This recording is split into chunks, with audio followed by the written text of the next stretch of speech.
The utilization of blended learning in elementary school classrooms has not only the power to transform the way that teachers engage their students in organic learning opportunities, but it also has the ability to transform the way students develop and grow as lifelong learners.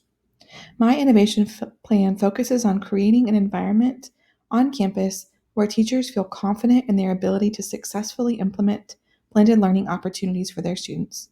This will emphasize personalized learning and meeting the needs of each and every student where they are. In order for this to happen on my campus, the expectations for blended learning must be collaboratively designed and vertically aligned. Last year, many of us found ourselves with empty classrooms and a lack of ways to connect with students as our reality suddenly shifted due to COVID 19. As educators, we have the ability to adapt to any given situation and have already come a long way in terms of understanding and implementing the use of technology in our classrooms, but we have more learning to do. What do we know about blended learning already? Well, blended learning is the combination of traditional in person teaching and online learning for students.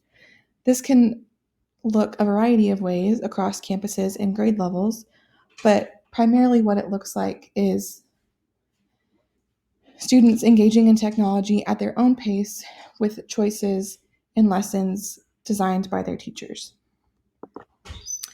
What we know that's working well with blended learning is the increased student outcomes.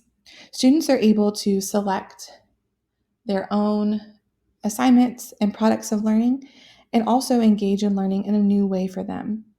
Teachers also have increased flexibility because they are able to load lessons and resources, assignments, and all sorts of opportunities for students in their virtual learning platform. This allows flexibility in the classroom during independent work, and it allows students to self-select things that work for them. Challenges of blended learning that we see so far incorporate interaction, regulating learning, and ensuring the right amount of flexibility is provided to elementary students. Students learning in a blended learning environment might not have the same amount of interaction as face-to-face students. Although blended learning incorporates being in the classroom and on the computer at the same time, there is a barrier for interaction with students splitting time and energy between the two platforms of learning.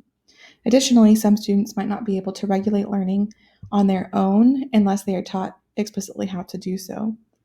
And finally, flexibility is one benefit or something that's working well with blended learning, but it also can be something that needs more improvement because, especially at the elementary level, students might not benefit from increased flexibility if they aren't taught how to properly handle that. Lessons we have learned so far from blended learning include students needing to be able to understand and utilize technology for blended learning to be effective.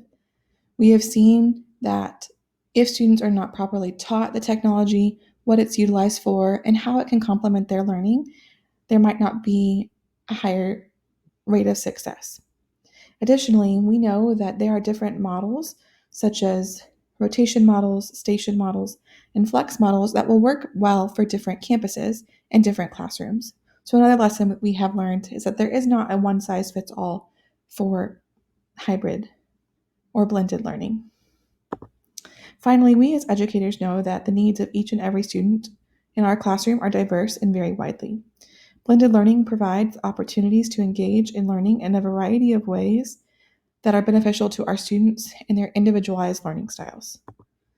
Additionally, blended learning places choice into the hands of our students, making them the owners of their learning and creating dynamic learners that will lead their generation.